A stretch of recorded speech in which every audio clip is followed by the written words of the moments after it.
Tax से जुड़ी हर उलझनों को दूर करने के लिए लेकर हम हाजिर हैं आपका पसंदीदा शो टैक्स गुरु, जहां हम नियमों के दायरे में रहकर टैक्स बचाने के बेहतरीन तरीके आपको बताते हैं। नमस्कार, मैं लक्ष्मण राय और हमारे साथ हैं जाने मानी टैक्स एक्सपर्ट गौरी चड्ढा, जो हम दोनों मिलकर के आपको बताएंगे कि टैक्स कैसे बचाएं और टैक्स से कोई भी उलझन है तो वो हम आपको दूर करेंगे। और इस शो में खास तौर से कुछ वैसी ही बातें बताने वाले हैं जो अब तक आप उससे अनजान थे। मिसाल के तौर पर कई लोग अपने अनअकाउंटेड मनी या फिर कहें मोटी भाषा में काले धन को वैध बनाने के लिए खेती की जमीन खरीदते हैं और फिर सर्किल रेट के हिसाब से रजिस्ट्री पैसा दे देते हैं और कैश में बाकी पैसा पकड़ा देते हैं। तो अब ये सब करना काफ़ी महंगा पड़ने वाला है। क्यों, इस शो में बताएंगे आपको। और इसी बीच क्या हुआ है, कई सारे लोगों को इनकम टैक्स की तरफ से स्क्रूटनी के नोटिस आने शुरू हो गए हैं और लोग घबराए हुए हैं। एक करीब 2-3 हफ्ते से नोटिस आने का सिलसिला इतनी बड़ी संख्या में है कि सीए लोगों के पास कई सारे फ़ोन आने शुरू हो गए। तो अगर आपके पास भी ऐसी कोई नोटिस आई है तो कैसे इसका जवाब दें और कैसे इससे बचें, इस पर आपसे बातचीत करेंगे और गौरी से इसका जवाब लेंगे।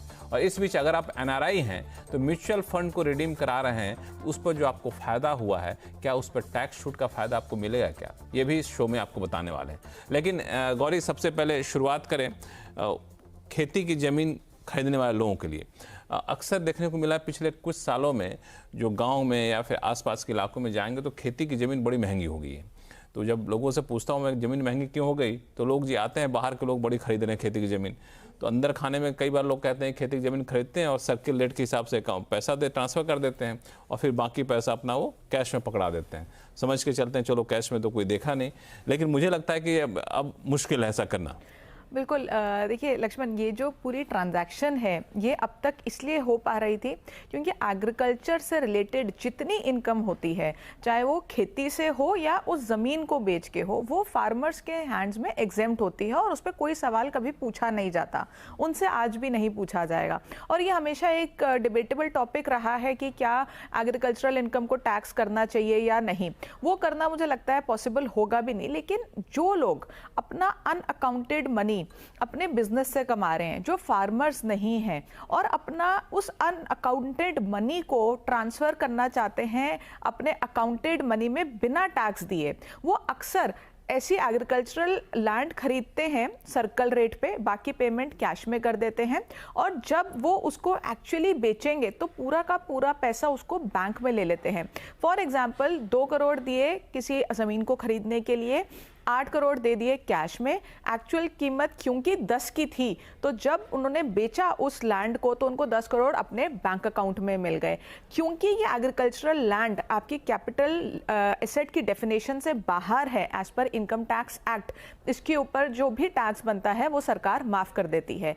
लेकिन अब IT-AT का एक बड़ा फैसला आया है जिसमें कि एक सेक्शन जिसमें ये कहा गया था कि जहां आप कोई परचेज करते हैं मार्केट वैल्यू से नीचे तो आपको टैक्स देना पड़ता है, यानी कि बायर को टैक्स देना पड़ता है। लेकिन उस डेफिनेशन में भी जो एग्रीकल्चरल लैंड है वो बाहर हो जाता था क्योंकि एग्रीकल्चरल लैंड कैपिटल एसेट नहीं माना जाता था। तो IT-AT के ये कह सकते हैं ये एक तरह का लूप होल था और हमारी जनता बहुत समझदार है, कहीं ना कहीं कुछ ना कुछ निकाल ही लेती है, जुगाड़ कहते हैं इसको, कुछ ना कुछ निकाल देते हैं। तो जो हमारा एक्ट है उसमें क्लैरिटी नहीं थी। अब IT-AT ने उसकी इंटरप्रिटेशन ऐसे की है कि उस एक्ट के उस सेक्शन के मुताबिक हमारा जो रूरल एग्रीकल्चरल लैंड है वो भी उसमें कवर होगा और इस केस में जो भी बायर है जो मार्केट वैल्यू से नीचे उस लैंड को खरीद रहा है उसके डिफरेंस पे उनको तभी टैक्स देना होगा।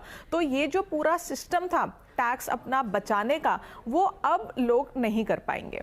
तो ये अब नहीं कर पाएंगे, तो इसको मैं थोड़ा सा और डिटेल में समझूं कि आखिर कैसे इनकम टैक्स डिपार्टमेंट पकड़ेगा कि आपने यहाँ पे ये गड़बड़ी की। देखिए, जो ये सेक्शन है, सेक्शन 56 में ये कहा गया है कि जब भी आप कोई लैंड खरीदते हैं, कोई भी प्रॉपर्टी खरीदते हैं, आपको आप सर्कल रेट से नीचे आप नहीं खरीद सकते। आप जब उस की वैल्यू आप देखते हैं, मार्केट वैल्यू, आप उसको अपनी रिटर्न में दिखाते हैं क्योंकि आप अपनी सेल या परचेज दोनों आपकी रिपोर्ट होती हैं।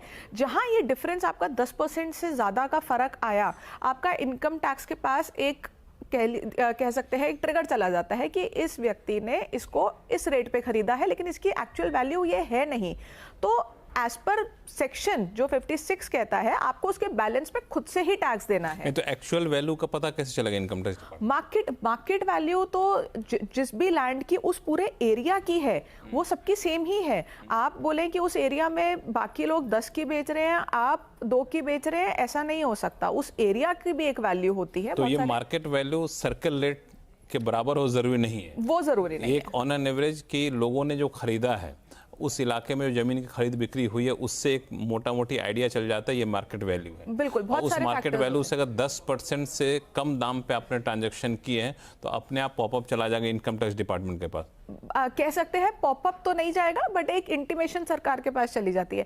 और जहां आपके पास नोटिस आया बायर के पास, तो वो जितना डिफरेंस है वो सारा आपकी इनकम में ऐड कर दिया जाएगा। और ये सेक्शन जो है ये बहुत स्ट्रिक्ट सेक्शन है।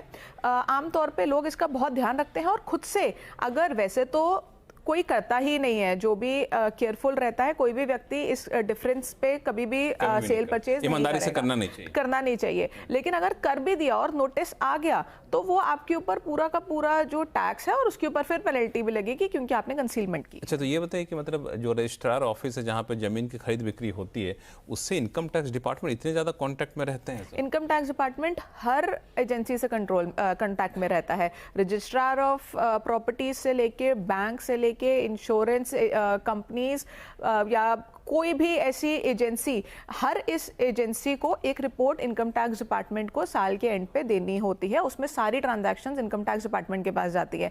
तो आप ये मान के चलिए कि आप जिस भी एजेंसी से डील कर रहे हैं, चाहे आप महंगी गाड़ी खरीद रहे हैं, महंगा घर खरीद रहे हैं, या आप कोई बड़ी इन्वेस्टमेंट कर रहे हैं, वो सारी की सारी जानकारी हमारे सरकार के डिपार्टमेंट के पास चली जाती है और हर नोटिस उसी बेसिस पे आता है कि कौन सी जानकारी डिपार्टमेंट के पास आई है। तो इसलिए इन सब चीज़ों से बचिए, और अगर आपके जानने वाले या आप कुछ ऐसी सोच भी रहे हैं तो बता दीजिएगा कि टैक्स गुरु देख लें और देखने की स्थिति कितनी ज़्यादा महंगी पड़ सकती है। तो ऐसे कोई ट्रांजैक्शन ना करें जो सर्किल रेट से कम हो, बाजार कीमत से कम हो, ऑफ ट्रांजैक्शन पैसा आप दे दें, तो ये करना शायद मुश्किल में आपको डाल सकता है। चलिए अब शुरू करते हैं सवाल जवाब का सिलसिला। सबसे पहले चलते हैं मोगा पंजाब, जहाँ से बलजीत राम जी हमारे साथ फोन लाइन पर जुड़े हुए हैं। बलजीत जी नमस्कार। नमस्कार सर जी। बताएं क्या उलझन आपकी? सर ऐसा था कि मैंने ना, मेरे मदर ने लास्ट ईयर एक ITR फाइल करवाया था अपना।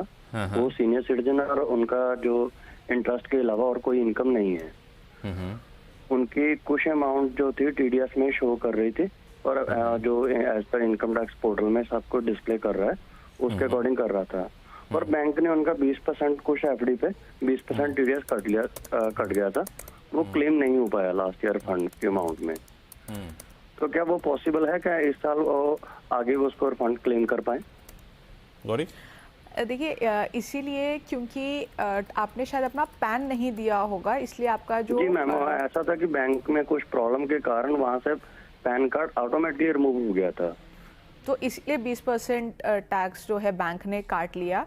और आई थिंक अगर उनकी इंटरेस्ट से इनकम है और अगर सिर्फ इतनी इनकम है कि उनका कोई टैक्स नहीं बनता, तो आप 15H फॉर्म भर के इस टैक्स का डिडक्शन भी बचा सकते हैं। हालांकि हम पिछले साल की बात करते हैं क्योंकि आपका कंसर्न पिछले साल को लेके है, जहां पे आपका टैक्स कट चुका है और आपने रिटर्न नहीं भरी है। अनफॉर्चुनेटली अब आप उस रिटर्न को नहीं भर पाएंगे क्योंकि फाइनेंशियल ईयर एंड होने के बाद, यानी कि अगर हम बात कर रहे हैं साल 23-24 फाइनेंशियल ईयर की, तो उसकी रिटर्न आपको जुलाई तक भरनी थी। एक बिलेटेड रिटर्न भी आप दिसंबर तक भर सकते थे लेट फी देने के बाद, लेकिन आपने वो डेडलाइन भी मिस कर दी। अब आप इस रिटर्न को नहीं भर पाएंगे।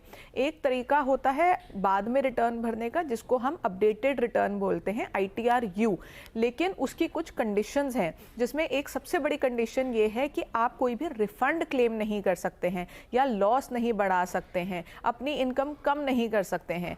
आप ये वाली रिटर्न उन्हीं केसेस में भर सकते हैं जहाँ पे आपका कोई टैक्स बनता था जो आपने नहीं दिया, आप वो टैक्स भी देंगे और साथ ही साथ आप उसके ऊपर इंटरेस्ट और पेनल्टी भी देंगे, डिपेंडिंग अपॉन कि आप कौन से साल में उस रिटर्न को भर रहे हैं। तो क्योंकि आपका रिफंड आप क्लेम करना चाहते हैं, तो ये ITR-U भी आपके लिए एप्लीकेबल नहीं होगी। तो पिछले साल का रिफंड क्लेम करना अब आपके लिए पॉसिबल नहीं है।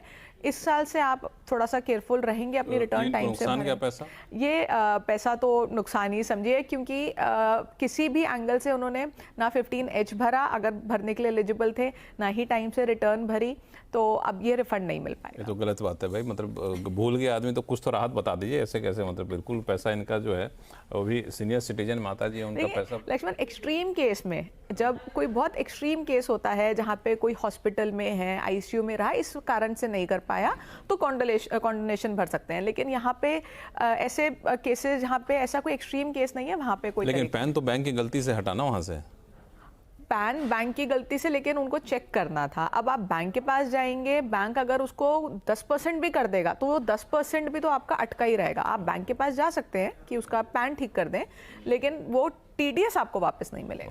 इस बीच चलते हैं नागपुर, जहां से हुकुम चंद जी हमारे साथ फोन लाइन पर जुड़ चुके हैं। हुकुम चंद जी नमस्कार। नमस्कार सर जी, नमस्कार। बताएं क्या हुक्म है आपके?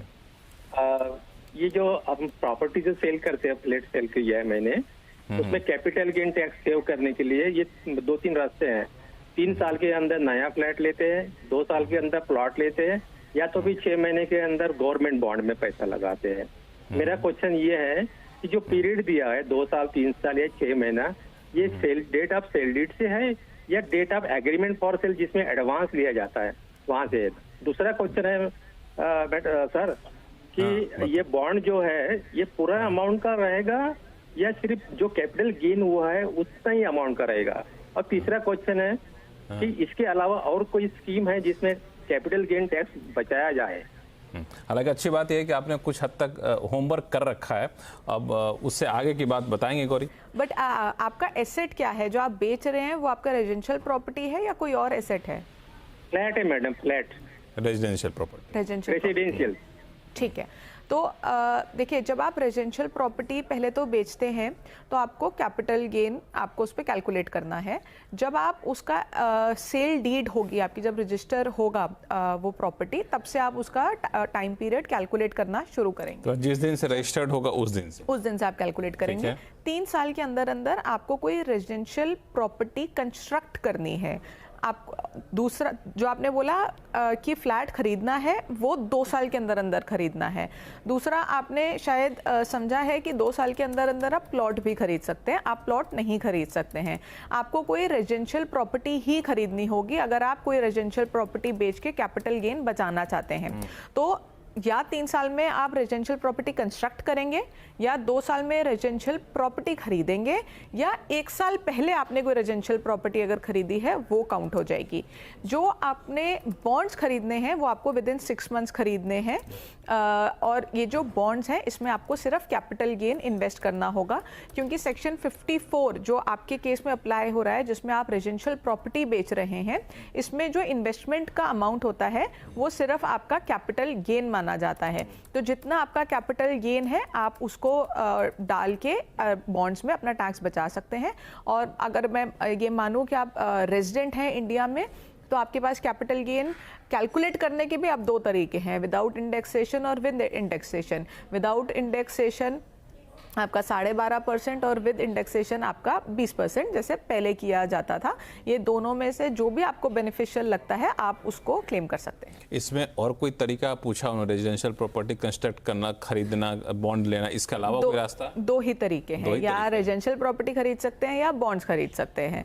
और बॉन्ड्स में अगर आप बॉन्ड्स खरीदते हैं तो आपको इंटरेस्ट मिलता है, हालांकि वो इंटरेस्ट बहुत ज़्यादा नहीं है और वो इंटरेस्ट भी टैक्सेबल होता है और लॉक इन पीरियड भी होता है। रेजिडेंशियल प्रॉपर्टी भी खरीदेंगे तो आपको उसको होल्ड करना पड़ेगा कुछ सालों तक। तो ये सारी चीजें आपको देखनी होगी। और एक जो होता है, जो आप कहते थे कि कोई अकाउंट खुलवा लीजिए, पैसा उसमें रख दीजिए, वो आपको प्रोसेस है रेजिडेंशियल प्रॉपर्टी खरीदने से पहले। यानी कि जब आप रेजिडेंशियल प्रॉपर्टी खरीदेंगे या कंस्ट्रक्ट करेंगे और उसमें अभी समय है, तो और आपकी रिटर्न फाइलिंग की डेट आ चुकी है आपकी सेल ऑफ प्रॉपर्टी के बाद, तो उस बीच आपको एक कैपिटल गेन अकाउंट स्कीम होती है, उस वो किसी भी बैंक में जाके आप अकाउंट खोल सकते हैं और आपको वो जो पैसा है वो उस अकाउंट में जमा करना होगा। और आप जब प्रॉपर्टी एक्चुअल में खरीदेंगे या कंस्ट्रक्शन के लिए आपको पैसे चाहिए होंगे तो आप उस अकाउंट से निकाल सकते हैं, यानी कि आप वो पैसा अपने सेविंग्स अकाउंट में नहीं रख सकते। तो ये अकाउंट प्रोसेस है। हाँ, ये अकाउंट से पैसा इसी अवधि के दौरान आपको खर्च कर दें, 3 साल, 2 साल, 1 साल। बिल्कुल बिल्कुल। जब आप बैंक से निकालेंगे तो बैंक आपसे कुछ डिटेल्स मांगेगा और आपको पैसा दे देगा। अगर आप नहीं करते हैं ऐसा, तो जब आप बैंक से पैसा निकालेंगे वो सारे के सारे पैसे के ऊपर आपको टैक्स देना होगा। तो मोटी जो मैं समझ पाया, चूंकि बड़ा इंटरेस्टिंग इंटरेस्टिंग सा, बहुत लोगों को कन्फ्यूजन होता है कि कोई भी रेजिडेंशियल प्रॉपर्टी अगर आपने बेची है तो उसके जो सेल डीड की जो तारीख है उस तारीख से आपको कैपिटल गेंस वहाँ से अवधि काउंट किया जाएगा।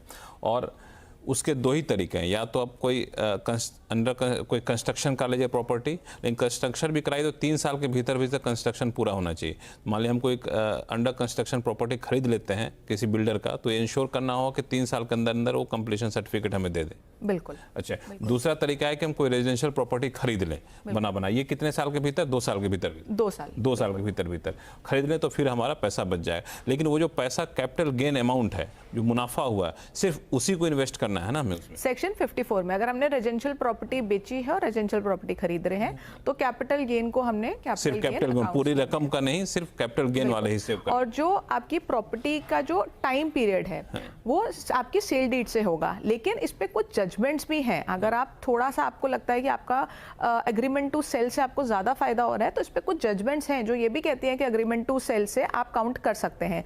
लेकिन लॉजिकली अगर आप देखेंगे बिल्कुल क्लीन आपको चलना है, जिसमें आपको कोई जजमेंट का नहीं रोल बीच में लाना, तो सेल डीड से आप टाइम पीरियड स्टार्ट करेंगे अपना। और बॉन्ड में निवेश करना तो 1 साल के भीतर भीतर कर लीजिए, 6 महीने के भीतर, या आपकी रिटर्न फाइलिंग से पहले। अगर आपकी रिटर्न फाइलिंग की डेट पहले आ गई 6 महीने के पहले, तो आपको रिटर्न फाइलिंग से पहले, क्योंकि जब आप रिटर्न फाइल करेंगे तो उसमें आपको इसकी डिटेल देनी होती है कि या तो आप निवेश कर चुके हैं इसका पैसा बॉन्ड में, या आप कैपिटल गेन अकाउंट स्कीम खुलवा चुके हैं और उसमें इस पैसे को जमा करा चुके हैं। तो आपकी रिटर्न फाइलिंग की डेट भी बहुत इंपॉर्टेंट है। बहुत इंपॉर्टेंट।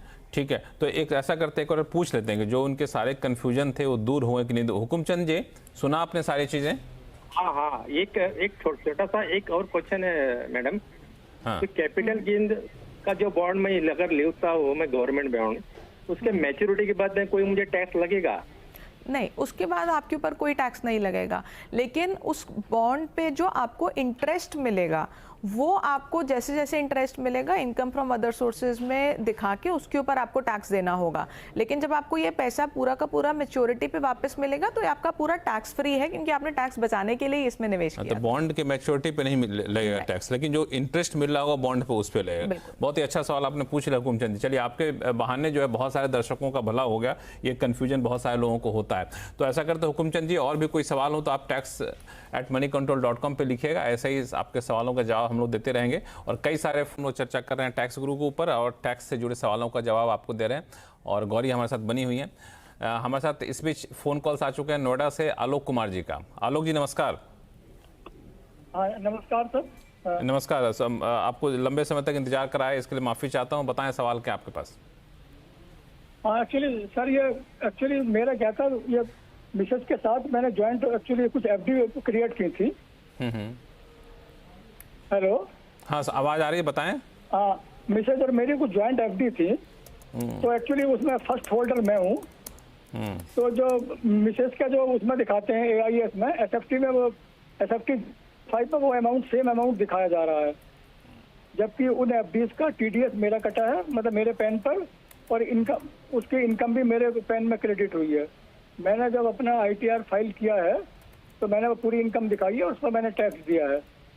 तो मैंने जब मिसेज का वो फीडबैक मैंने दिया था उसमें, तो मैंने लिखा था कि मतलब this information relates to other PAN, मतलब स्पाउस के पैन पर है। तो अब मुझे इनकम टैक्स से अथॉरिटी से मिला है कि फीडबैक प्रोवाइडेड बाय टैक्स के जो सोर्स है, दैट इज बैंक, उसने लिखा है कि feedback provided by tax payer is incorrect. तो अभी मुझे क्या करना है सर इसमें? आप ही का पैन है, आप ही फर्स्ट होल्डर हैं, सोर्स ऑफ मनी आप ही का था, आपने सिर्फ कन्वीनियंस के लिए अपनी वाइफ को इस एफडी में सेकंड होल्डर बनाया है। तो उस केस में जॉइंट होल्डर, तो वो आपका ही बनता है टैक्स देना उस इंटरेस्ट इनकम पे। और आपने ये जो पूरा प्रोसेस किया है कि अपनी रिटर्न में इनकम दिखाई है और अपने रिटर्न में ही पूरा TDS क्लेम किया है, और वाइफ की रिटर्न में फीडबैक दी है कि that income relates to other PAN, ये तरीका तो बिल्कुल सही है, इसमें आपने कहीं भी कोई गलती नहीं की है। तो कहीं ना कहीं बैंक के एंड से कोई दिक्कत है, यानी कि बैंक ने या तो वाइफ का भी पैन नंबर उसमें डाला हुआ है, तो आपको एक बार ये बैंक से रेक्टिफाई कराना होगा। और जब आप फीडबैक भरते हैं तो एक एक्नॉलेजमेंट भी आती है कि आपने फीडबैक डाला है, आप उसको अपने पास रखिएगा। हालांकि अगर ये सॉल्व नहीं होता इशू, यानी कि बैंक इसको सॉल्व नहीं करता, मीनवाइल आपकी रिटर्न भी चली जाती है, आपकी वाइफ की रिटर्न भी चली जाती है और रिटर्न प्रोसेस भी हो जाती है, क्योंकि रिटर्न फाइलिंग की डेट के बाद तक आप वेट नहीं कर सकते इस इशू को रिजॉल्व कराने के लिए, तो उस केस में भी आपको डरने की कोई ज़रूरत नहीं है, क्योंकि आपने कोई टैक्स इवेजन नहीं किया है, आपने लॉफुली जो ट्रीटमेंट है वो बिल्कुल सही किया है, इसमें कहीं भी कोई दिक्कत नहीं है। तो कल को अगर कोई इंक्वायरी भी आती है डिपार्टमेंट से तो ईजिली बताया जा सकता है और ये सॉल्व हो जाएगा। तो बहुत डरने की बात नहीं है, लेकिन बैंक से एक बार कंफर्म करा लीजिए पैन नंबर किसका है। तो ये बैंक से कंफर्म कर लीजिए, फिर आपको जो है सो फिर भी दिक्कत हो तो आप बताइएगा। इस वजह ऐसा करते हैं, एक ईमेल आया है सऊदी अरब से प्रवीण कुमार जी का। ये दरअसल NRI हैं और ये 2005 से सऊदी अरब में रह रहे हैं और हर साल सऊदी सरकार से टैक्स रेजिडेंसी सर्टिफिकेट प्राप्त करते रहते हैं। अब ये जानना चाहते हैं क्या उन्हें भारत में म्यूचुअल फंड रिडेम्पशन से जो प्रॉफिट हुआ है उस पर टैक्स छूट मिल सकती है क्या, क्योंकि भारत और सऊदी के बीच में DTA है, ये लॉजिक दे रहे हैं। देखिए, जो डबल टैक्सेशन अवॉइडेंस एग्रीमेंट होता है भारत का ऑलमोस्ट हर कंट्री के साथ है। कुछ कंट्रीज के साथ जो अग्रीमेंट है वो ये कहता है कि इंडिया में जैसे ये म्यूचुअल फंड की इनकम है ये हमारी एग्जेम्प्ट हो जाती है। इसमें थोड़ा सा आप कह सकते हैं क्लैरिटी आई है निकल के, पहले थोड़ा ग्रे एरिया था कि म्यूचुअल फंड्स शेयर्स में कवर्ड है कि नहीं, क्योंकि शेयर्स अगर आप बेचते हैं तो टैक्सेबल होता है, या कोई प्रॉपर्टी बेचते हैं तो वो टैक्सेबल होती है, लेकिन म्यूचुअल फंड्स उसमें नहीं आते हैं। तो अब अगर आप किसी ऐसे देश में रेजिडेंट हैं जैसे कि दुबई है या सिंगापुर है या सऊदी अरेबिया, ऐसी कुछ कंट्रीज़ हैं जहाँ पे अगर आप रेजिडेंट हैं, इंडिया में आप नॉन रेजिडेंट हैं, तो आपकी जो भी म्यूचुअल फंड से गेन होता है इंडिया में वो सारा आपका एग्जेम्प्ट हो जाता है as per double taxation avoidance agreement. But अगर आप इस एग्जेम्पशन को क्लेम कर रहे हैं तो आपको 2-3 चीज़ों का ध्यान रखना है। एक तो आपको जिस भी कंट्री में आप रह रहे हैं वहाँ से टैक्स रेजिडेंसी सर्टिफिकेट आपको लेना होगा, और ये बहुत ही मेजर डॉक्यूमेंट है आपकी इनकम टैक्स रिटर्न इस बेसिस पे फाइल करने के लिए। दूसरा, इंडिया में एक फॉर्म होता है 10F, वो आपको भरना बहुत ज़रूरी है। और तीसरा, जो म्यूचुअल फंड्स हैं जो आप बेचने जा रहे हैं वहाँ पे आपको you have to make sure कि जो आपका स्टेटस है वहाँ पे आप नॉन रेजिडेंट हैं और रेजिडेंट नहीं हैं। तो इन 2-3 बातों का अगर आप ध्यान रखेंगे, आप इजीली इंडिया में जो अपनी म्यूचुअल फंड से सेल होके आपको जो इनकम आती है वो सारी एग्जेम्प्ट हो जाएगी as per double taxation avoidance agreement. सिर्फ आपको करना है कि ये तरीका आपको अपनाना है। चलिए, शो का समय खत्म हुआ, लेकिन जल्दी से जान लेते हैं कि अगर आपके पास इनकम टैक्स के स्क्रूटनी के नोटिस आए हैं तो आपको क्या करना चाहिए। बहुत लोगों को आ रहे हैं गोरी। भर के लक्ष्मण इस बार इनकम टैक्स स्क्रूटनी के नोटिसेस इनकम टैक्स डिपार्टमेंट ने जारी किए हैं, और पिछली बारी से अगर हम कंपेयर करें तो इस बार बहुत ज़्यादा नोटिसेस आए हैं। चाहिए उनको? तो जैसे ही आपके पास नोटिस आता है सबसे पहले आप वेरीफाई करें कि वो जेन्युइन है कि नहीं, क्योंकि जब ऐसी कोई चीज़ होती है तो उसके साथ साथ कुछ लोग फ्रॉड का भी अपॉर्चुनिटी देख लेते हैं। तो आपको सबसे पहले देखना है कि वो डिन नंबर जेन्युइन है कि नहीं। ऑनलाइन पोर्टल पे जाके आप उसको चेक कर सकते हैं। नोटिस को ध्यान से पढ़िए और उसमें जो तारीख दी गई है उससे पहले आप अपना रिप्लाई बना के ऑनलाइन पोर्टल पे उसको अपलोड करें। ये सारा फेसलेस सिस्टम होने वाला है, कोई भी मैनुअल इंटरेक्शन आपकी ऑफिसर के साथ नहीं होगी। तो कोई अगर आपको आके ये कहता है कि हम इतने से ऐसे करा देंगे इनकम टैक्स ऑफिसर से, तो ऐसा नहीं होने वाला। ये फेसलेस है, आपको नहीं पता होगा पीछे कौन सा ऑफिसर है, ऑफिसर को नहीं पता कि आप कौन है। आपका सारे जो डॉक्यूमेंट्स हैं, आपकी रिटर्न जिस बेसिस पे आपने भरी है उनको आप रेडी रखिए, और उससे पहले एक बार अपनी रिटर्न दोबारा चेक करिए कहीं आपसे कोई मिस तो नहीं हुई है इन्फॉर्मेशन, या कोई ओमिशन तो नहीं हुई है मेजर इन्फॉर्मेशन की, क्योंकि हो सकता है किसी कारण की वजह से आपको नोटिस आया हो। चलिए, सारी चीज़ें चेक कर लीजिए, उसके बावजूद लगता है कि नोटिस में कुछ दम है तो आप उसका माकूल जवाब दीजिए, और कुछ उलझन आ रही है तो tax@moneycontrol.com पर आप लिखिए। टैक्स गुरु में फिलहाल इतना ही। जब भी आप सवाल भी हो तो अपना नाम और मोबाइल नंबर लिखना ना भूलें। गौरी, बहुत बहुत धन्यवाद हमारे शो में जुड़ने के लिए, सभी सवालों का जवाब देने के लिए।